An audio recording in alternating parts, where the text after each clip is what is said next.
In this daily drop, I'm going to break down this setup that I use for a lot of my videos, which is based on this Benro 75mm hi-hat. So let's go. All right, here we are, and this episode is based on a comment from a viewer who wanted to know what this setup was. And of course, in the intro, you saw it with the light on here. And I've been using this Benro 75mm hi-hat in a lot of my videos over the years because it's easy to use, it's adjustable, it has these legs that actually extend, which you don't see with hi-hats all of the time. It also comes with additional feet, which are really robust, that you can just replace these ones with, which are great when you're in a flat, more sort of spread out setup with the hi-hat. So I'll link to that, and then I have attached to this a little flat head, a 75mm bowl flathead, and this one is pretty low profile. I think that I Frankensteined this one out of a couple of different things. This is a Manfrotto one, and I found this little tie down here, which is not as long as some of the other ones which extend, so I can put this pretty low to the ground or to the table, and you can sort of see what that looks like. So that's the basis of this setup overall.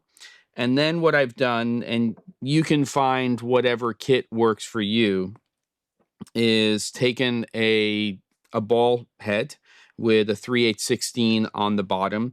This one is the Manfrotto 492, and the newer version of it looks slightly different, but it's the one that I'll link to. And then I have some legacy ones, like this, I believe is the 482. It is, which is not a lot different than the one that I just showed you, but either of these will work. And basically what I'm doing is I'm just attaching this to that 3/8 thread that is this flathead right here, and then that gives me adjustability, so on and so forth. And then I have a couple of different options here. This is a little mini 5/8 stud. It has 3/8 on one side, it has 1/4 on the other, and you can just attach that to the threading of your ball head.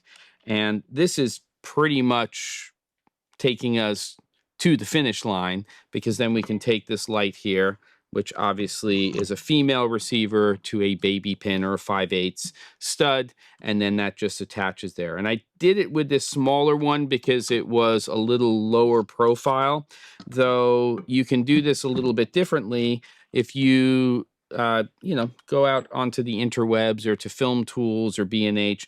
You'll usually be able to source these, which are more standard baby pins in terms of their length. And they make these with 1/4 threads on the bottom. They make them with 3/8 threads on the bottom.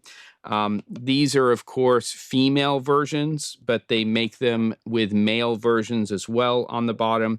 And this just gives you the option to have essentially a longer baby pin, right? So let me just take this off. You understand the basic concept. But if you were rigging something and you needed a longer pin, then this would probably be the better option. I didn't want to do it for my videos because, well, you can see here that it's just a longer pin. So same basic concept in terms of what it's doing. I just like the lower profile version of it. Of course, having it on a ball head here gives you a little bit more flexibility, but that wasn't the point of why I was doing it in my videos. The reason I was doing it in my videos is to have a low profile, hi-hat based, very stable bass for what I was doing. And this seems to be working out pretty well. Again, I normally use this setup with cameras. That's the kind of over the years setup that I've been doing.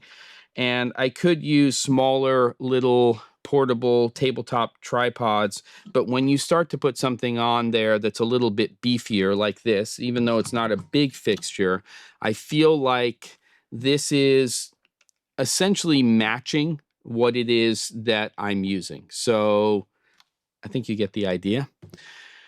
There you go. Which way am I? I'm pointing this way. Don't forget to, and I'll see you on the next episode of The Daily Drop.